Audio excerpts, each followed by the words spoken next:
Joe the Castle, what's up, guys? And today we have a gameplay that could have been something outstanding. It could have been something really, really good, potentially a 40-kill TDM.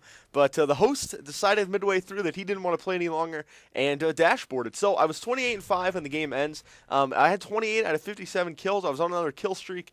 Things are going really, really good. Like I said, could have been a 40-kill TDM, but the host decided that now is his time to leave and dashboarded. Which, by the way, if you guys didn't know, dashboarding no longer like erases that game. I think your stats are saved every time you die or something like that. So dashboarding doesn't erase your KD. It doesn't erase the loss. It basically counts as just a rage quit. So dashboarding really does nothing except ruin the fun for everybody else. So please, guys, never dashboard.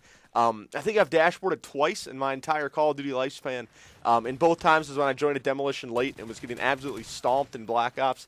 And I dashboarded out because I didn't want to, throw away a loss just on a stupid game like that. So, guys, don't dashboard. There's no point at all. Literally no point at all unless you're like 5 seconds into the game and you just don't want to take the loss. Nice triple pred here.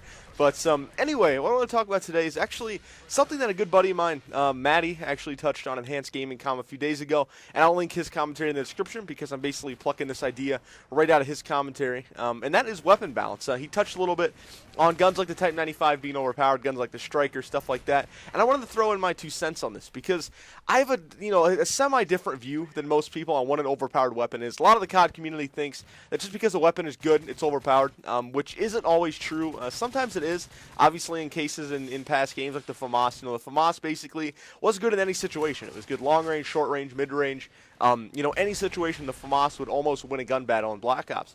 And that's what I think makes a weapon overpowered. Not the fact that it's good, the fact that it's good in any situation. So if you look at a gun, we'll pull the FMG9s, for example, which I do use as my secondary, the FMG9s akimbo, just because, if they're good, why not use them? There's not a lot of more viable secondaries in the game. And, until they patch them, I'm going to abuse them like crazy. And, they whip out and insta-kill. Basically better than a shotgun because they have range. And that's what makes them overpowered, is because the FMGs are good not only at close range, not only at mid-range, but you can kill guys across the map if you have steady aim with those things. They don't have a big bullet drop-off. They fire, 2,068 rounds per minute, which is basically a sprinkler.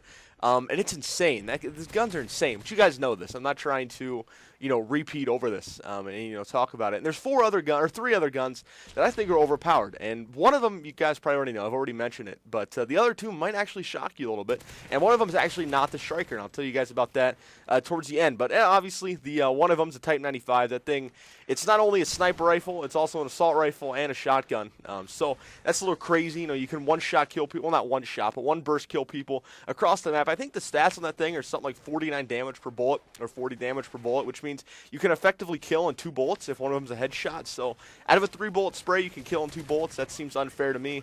Call me crazy, but I think if a 3-burst gun should only do maybe 35 damage per bullet, that way you have to land all 3 to get a kill, just like any other normal gun in Call of Duty. So Type 95 is pretty ridiculous. The other one is the RSASS, the sniper rifle that really plays more like an assault rifle but has the potential for a one-shot kill. So the RSASS is a gun that people like to mod, that like to slap on their rapid fire mods and go crazy with it. But even without that and the M14, both, the M14's the other one, both are insane. If you know how to use those things and can play defensive play style and sit back and land your shots effectively, you can do work. I have a few gameplays with the MK14, even rushing, where I think I go like 35-4 or 35-5.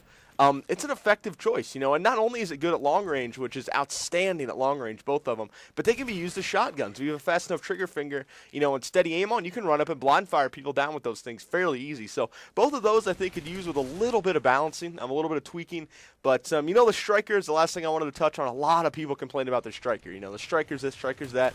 It's OP. It has too big of a range. It fires too many bullets, fires too fast. Guys, the Striker's a shotgun. In the end of the day, the Striker cannot kill anybody outside of like 40 feet, and that's where it's balanced, to the point where you're not going to find somebody, killing someone with an assault rifle if they're smart at long range. If you see someone with a Striker, the best thing to do is get them a long range battle.